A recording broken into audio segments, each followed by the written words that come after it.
As designers or anyone who's creative, we need to find inspiration for our creativity or for what we want to make. If you work in the creative field, whether you're a designer, writer, copywriter, or someone who produces something or makes logo designs, then you will no doubt experience creative block at some point. Creative block is literally what it says. It's a block to which we can't be creative anymore. I always see creativity as a way of solving a problem outside of the box or from the norms of what people would think.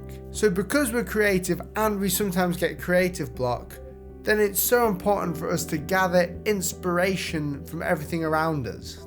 A lot of you guys say that you find it hard or difficult to find inspiration because you don't know where to go or what to look at. You know, for me as a designer or a logo designer, I'll look probably at some typography, I might look in some books, or I might just look at the natural forms that nature creates in fruit, such as the apple logo. All those things can be taken as inspiration, but notice what I said, it can be taken as inspiration. You see, inspiration is subjective rather than objective because some things that I may like, someone else may not. If you're a copywriter, someone's style of writing may inspire you, maybe someone's life story may inspire you, maybe a painting will inspire you, but I don't think a way of writing, like a style of writing a book or something, will actually help me design a logo. You know, it's a bit different. That's a source of inspiration. So where do we actually look when we hit that creative block where we find there is no real inspiration around?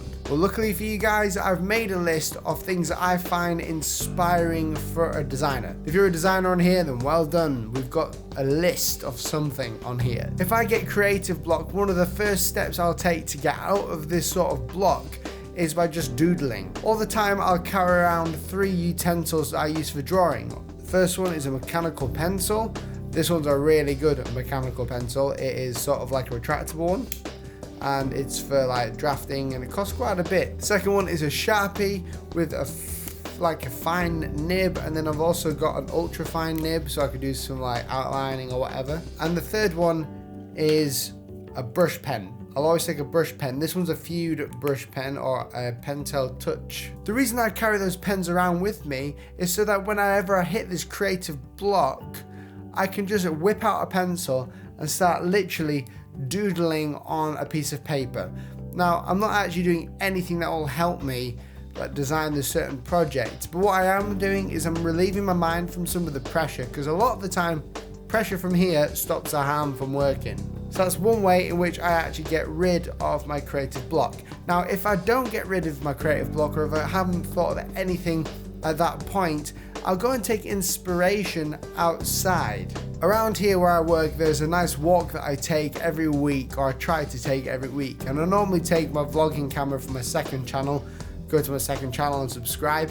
And I walk around with my vlogging camera, and sometimes I just stand there or walk there with the vlogging camera up, and I'm just like talking to you guys. And when I'm doing that, I'm sort of taking myself out of the office, the studio of where I do all my work, and I'm relaxing my mind. And what that does is it helps me think of new, fresh ideas for what I'm doing.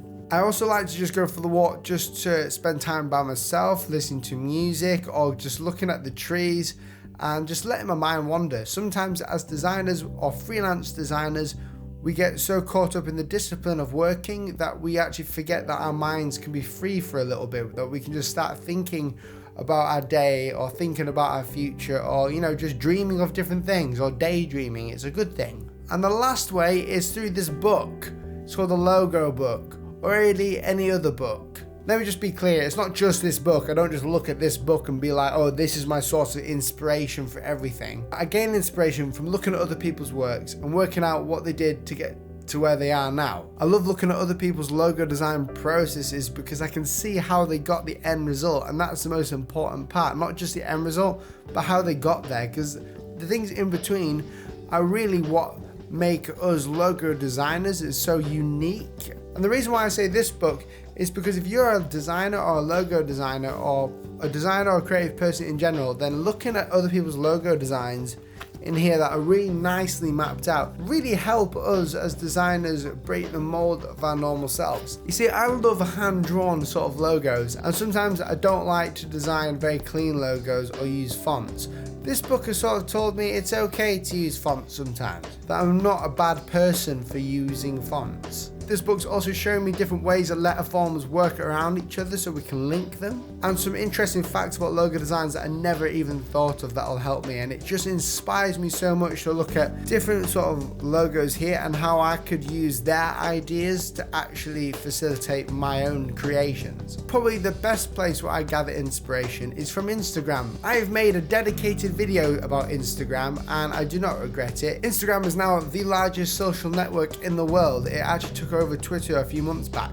There are so many lettering artists and calligraphers that are putting their work on Instagram, and because I love logo types, it's so easy for me to gain inspiration of how other lettering artists have actually made a logo or a logo type through calligraphy. And the last thing I want to tell you guys is I've got a list down below. I've got 2 different links. One of the links will take you to my YouTube setup, and that's everything I use for my YouTube setup. And the second link will take you to things that I find inspiring, so stuff like this and different books. And in other news, I actually create a blog post for every video that I bring up now. So there you go, you can read about this in a bit more detail if you really wanted to. Anyway guys, thank you so much for watching, and I'll catch you in the next video. See you in a bit.